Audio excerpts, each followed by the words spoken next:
মহাকাশ গবেষণায় এক যুগান্তকারী আবিষ্কার। বিজ্ঞানীরা আমাদের সৌরজগতের বাইরে একটি গ্রহের সন্ধান পেয়েছেন যেখানে প্রাণের অস্তিত্ব থাকার সম্ভাবনা জোরালো। গ্রহটির নাম K2-18b, যা পৃথিবী থেকে প্রায় 120 আলোকবর্ষ দূরে অবস্থিত। নাসার জেমস ওয়েব স্পেস টেলিস্কোপের তথ্য বিশ্লেষণ করে গবেষকরা এই গ্রহের বায়ুমণ্ডলে জলীয় বাষ্প, মিথেন ও কার্বন ডাই অক্সাইডের মতো অণুর সন্ধান পেয়েছেন, যা প্রাণের জন্য প্রয়োজনীয় উপাদান হিসেবে বিবেচিত হয়।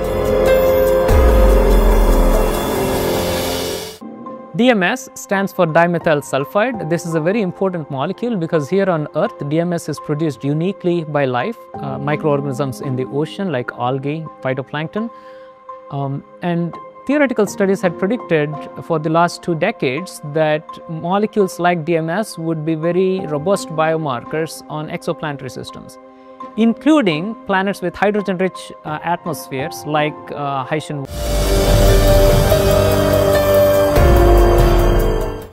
কি এই K2-18b?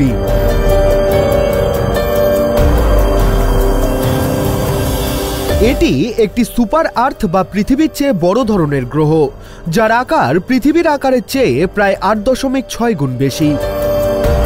এটি লিও নক্ষত্রপুঞ্জে অবস্থিত একটি শীতল ছোট লাল বামন তারা। গ্রহটি হ্যাবিটেবল জোনে রয়েছে, অর্থাৎ এর তাপমাত্রা তরল জল থাকার জন্য উপযুক্ত।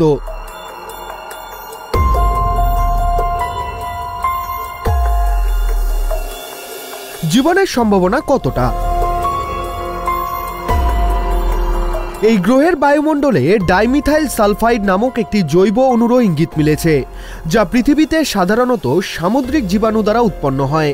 তবে এটি নিশ্চিতভাবে প্রমাণ করতে আরও গবেষণা প্রয়োজন।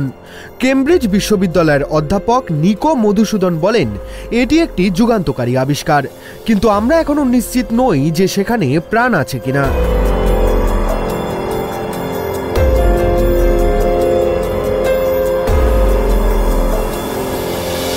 ভবিষ্যতের গবেষণা।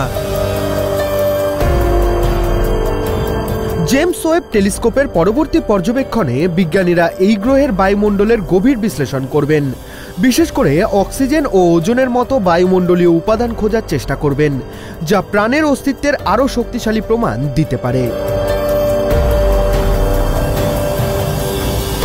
Bureau report, tribe TV Bangla.